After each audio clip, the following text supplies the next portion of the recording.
Finance Club di podcast finance terbaik sejagat raya. Nah, buat kalian penonton setia The Signal mungkin kurang familiar nih dengan muka-muka kita. Betul banget, perkenalan dulu kali ya. Halo semuanya, kenalin gue Utoh. Di sini gue ditemenin sama Gue Faik yang akan membersamai kalian di The Signal episode ketiga ini. Kita mau update sedikit nih, kita kan sekarang udah di episode ketiga nih tuh. Gimana kalau kita review dulu episode-episode The Signal kemarin? boleh banget, let's see ya. Dari Sinyal episode pertama kita udah bahas tentang emiten-emiten yang lagi hits kemarin kan. Ada Goto, terus ada kebijakan pemerintah Tapera tuh yang bikin geger satu Indonesia. Wah, seru banget ya. Terus di episode kedua ini kita juga bahas sesuatu yang menarik, terutama dengan adanya berita penembakan Donald Trump kemarin yang ternyata berpengaruh kemana-mana. Selain itu harga dolar dan IHSG yang banyak pengaruh juga dari situ. Tapi tau nggak, kita kan kemarin sempat bahas emiten Pani kan. Itu podcastnya keluar tuh tanggal 17 Juli tuh. Harganya masih 4.800 lah kira-kira tuh kan. Sekarang harganya udah naik ratusan persen. Serius lo tau? Demi apa? Gila juga ya? Iya, kalau sekarang kita lihat nih ya, harganya udah nyentuh 17.300-an lah. Nah itu udah naik 200% tuh dari kalau dihitung tuh. Oh iya ya, tapi kalau diingat-ingat bukan cuma Pani sih toh yang naik. Kita juga sempat bahas saham DSSA dari Sinarmas. Saham itu udah naik 50%-an nih, yang awalnya di 24.000, sekarang udah nyentuh 44.000 nih toh. Memang nggak salah ternyata ngikutin update dari IPB Finance podcastnya ya. Jelas itu namanya juga podcast finance terbaik sejagat raya. Tapi hari ini kita mau bahas apa sih tuh? Kemarin kita udah bahas tuh yang berat-berat kan, dari IHSG lah, kondisi global, sampai spill saham-saham nih. Kali ini kita bahas yang ringan-ringan aja lah, Ah, lu ringan-ringan tiba-tiba nanti bokar indeks nih. Takut ah sama omongan lu tuh. Nggak sejauh itu juga dong. Kita hari ini bahas yang relate banget lah sama kita sebagai mahasiswa nih. Apaan tuh? Kita bakal bahas tentang mengatur personal finance kita. Sekalian ya spill sharing lah, gimana sih anak IPB Finance Club ngatur keuangannya. Sebelumnya kita harus pelajarin dulu beberapa konsep nih. Buset, udah kayak kuliah aja nih. Nggak segitunya sih.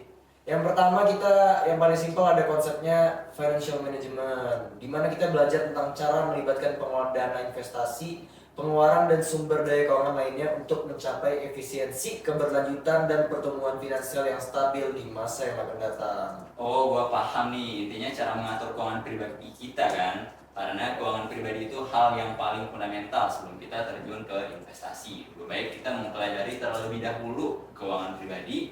Jadi kita bakal paham kondisi keuangan kita dan memungkinkan kita untuk berinvestasi. Nah itu dia. Sekarang kita terjun lebih dalam lagi lah yuk. Kita bahas tentang cash flow dan net worth. Tahu gak lo? Wah, jangan ngeremehin gua lo tau. Kita bahas dari cash flow dulu kali ya. Boleh banget, sok jelasin mas bro. Jadi cash flow itu adalah pergerakan uang yang masuk dan keluar dari kantong kita, yang menggambarkan seberapa banyak pengeluaran dan pemasukan kita nih. Nah, kalau cash flow kita positif, artinya pemasukan kita lebih besar daripada pengeluaran kita. Namun sebaliknya, berarti kita impulsif nih, hedon atau beban orang tua. Santai. Over dikit Sorry, tadi kebawa emosi aja sebenarnya. Nah, tapi kalau network gua itu masih belum paham banget sih. Boleh kali dijelasin ya? Oh aman. Jadi net worth itu nilai total kekayaan bersih yang kita punya nih. Cara ngitungnya itu kita ketahuin lah apa aset-aset yang kita punya, kayak cash, properti, saham dan lain-lain lah ya. Terus dikurangin sama liabilitas yang kita punya atau utang yang kita punya, kayak kredit, pinjaman dan lain-lain. Berarti Elon Musk itu kayak itu ya, orang networknya aja nyampe angka 304 miliar US dollar, bisa beli IPB kali ya itu orang ya? Aduh, bukan beli lagi cuma itu jadiin satu roket juga bisa itu. Nah, selain mengetahui cash flow dan net worth, penting juga buat kita sering ngelakuin financial check up guys, dan melakukan budgeting keuangan. Karena itu adalah tahap awal untuk money management. Oh iya sih, itu emang krusial banget tuh. By the way nih ya, ada 5 nih komponen yang pengaruhin keuangan pribadi kita. Wah, ada 5 ya? Iya. Apa aja tuh? 2 komponen terpenting nih, ya ini udah jelas lah ya, pengeluaran sama pendapatan. Ini kan udah kayak Tom and Jerry lah ya. Pendapatan biasanya kita dapetin dari pekerjaan lah, atau dari orang tua, atau dari manapun lah. Yang penting harus halal. Alhamdulillah masih ingat agama juga ya lo ya. Insyaallah. Kalau pengeluaran mah yang biasa buat memenuhi kebutuhan kita sehari-hari aja nggak sih? Betul banget. Selain itu kita harus perhatiin juga lah yang namanya tabungan kan. Aduh, kata-kata sensitif tuh gue paling nggak suka nih ngeliat saldo gue. Memang nggak suka, tapi itu sebenarnya ngaruh besar dalam manajemen kita. Dan harus banget lah kita perhatiin tuh kan. Oh iya, tapi selain merhatiin pemasukan, pengeluaran, dan tabungan itu, kita juga harus banget nih merhatiin investasi dan proteksi. Investasi proteksinya apa maksudnya ini? Oke, kita breakdown dulu kali ya sekarang ya. Investasi itu adalah instrumen untuk menyimpan uang. Berbeda dengan tabungan, biasanya dana dari investasi ini memerlukan waktu untuk mencairkannya. Beberapa contoh dari instrumen investasi yaitu reksadana, saham, obligasi, sukuk, dan deposito. Nah, kalau proteksi merupakan dana untuk perlindungan dan keamanan, misalnya biaya yang dibutuhkan untuk membayar asuransi kesehatan. Oh, masih sih. Berarti penting lah 5 komponennya ya. Tapi ya walaupun kita udah paham kelima-limanya nih, kita juga harus ngerti lah tentang perencanaan anggaran atau budgeting. Nah, tapi gue tuh suka bingung ya caranya gimana. Tolong dong diinfoin tips simpel buat budgeting tuh. Sebenarnya paling gampang ya dari budgeting ini kita kategorikan lah kebutuhan sehari-hari kita. Ya kayak pelajaran kita pas SD lah, tapi versi lebih kompleksnya aja.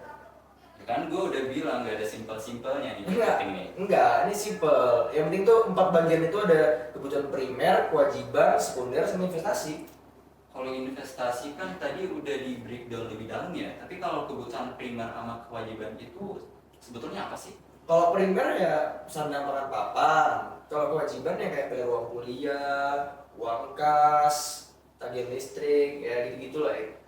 Oh, paham. Gue paham nih sekarang tentang sisanya.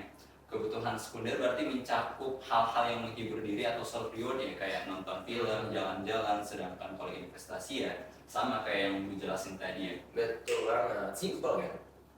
Ya juga ya, gue udah punya tips nih buat melakukan budgeting yang lebih efektif, yaitu dengan teknik 40, 30, 20, dan 10. 40% untuk kebutuhan primer, 30% untuk kewajiban, 20% untuk sekunder, dan sisanya 10% untuk investasi. Namun perlu diingat juga gak semua orang bisa menerapkan tips ini karena setiap individu punya kebutuhan yang berbeda-beda. Oh, tapi ini menarik nih, gua baru dengar malah nih. Keren juga ya.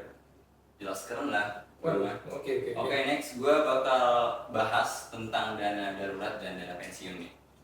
Wah, ini penting juga nih, dari dana darurat kan juga ya kayak.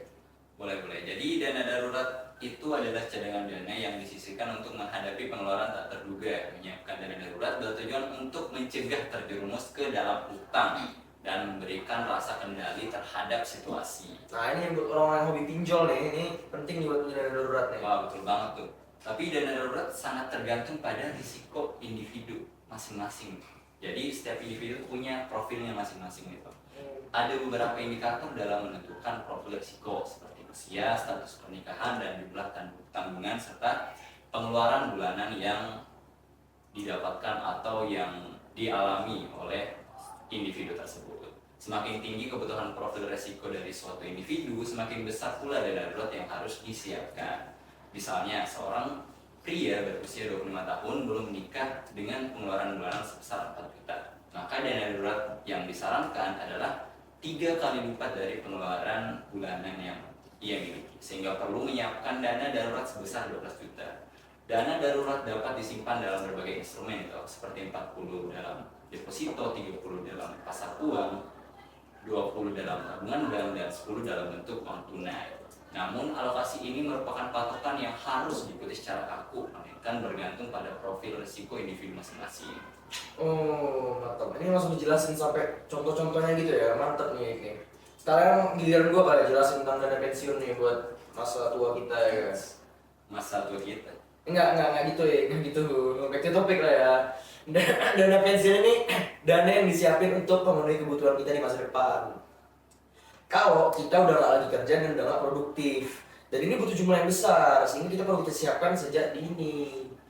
Kelebihannya punya dana pensiun, kalau kita udah tua nih, kita nggak akan kesusahan lagi buat nikmatin hidup bersama keluarga. Itulah enaknya punya dana pensiun. Wah, gokil, penting banget ini mah.